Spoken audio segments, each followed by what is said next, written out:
Amis confinés, bonjour. Voilà 22 jours que nous sommes enfermés dans nos maisons, dans nos appartements.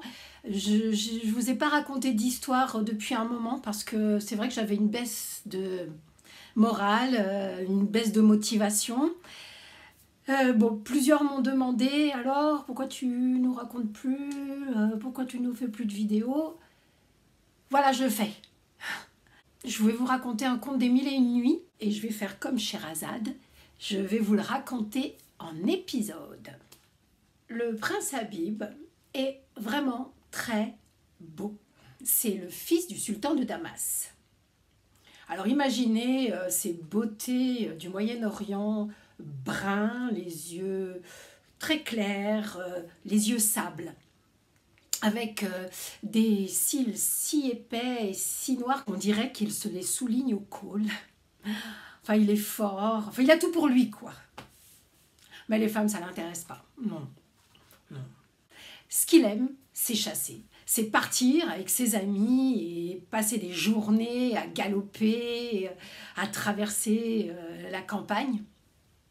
Ce jour-là, son cheval s'emballe, il sème ses camarades et à toute allure, pendant des heures et des heures, il galope jusqu'à la nuit tombée. Et quand enfin le cheval s'arrête épuisé, Habib s'aperçoit qu'il est dans une forêt inconnue. Un lieu où il n'est jamais allé, un lieu étrange. Il n'a aucun repère ici. En fait, il est complètement perdu. Pendant de longues minutes, il erre dans la forêt et tout à coup, il est attiré par des pleurs. Des pleurs de femmes. À l'oreille, il se dirige en direction de ces pleurs et il s'arrête à l'orée d'une clairière. Là, en plein milieu, au bord d'un étang, sous les rayons de la pleine lune, une jeune femme,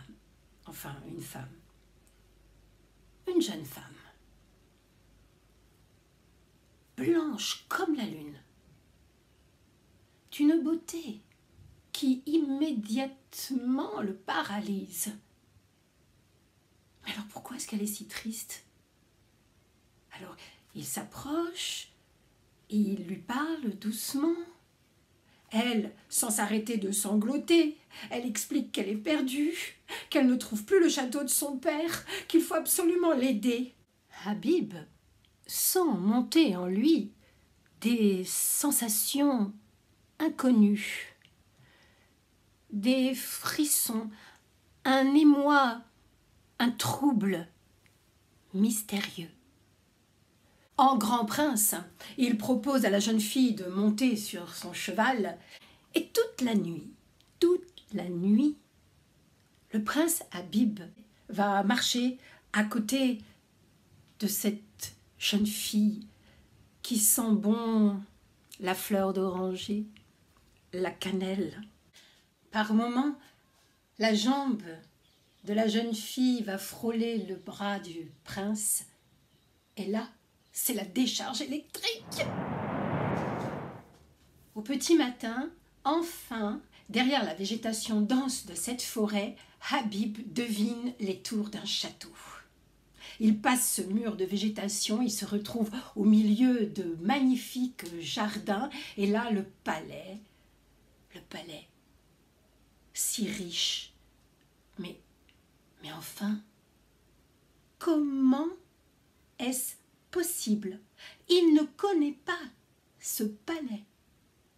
Comment une personne aussi riche ne peut pas être connue du sultan de Damas, son père?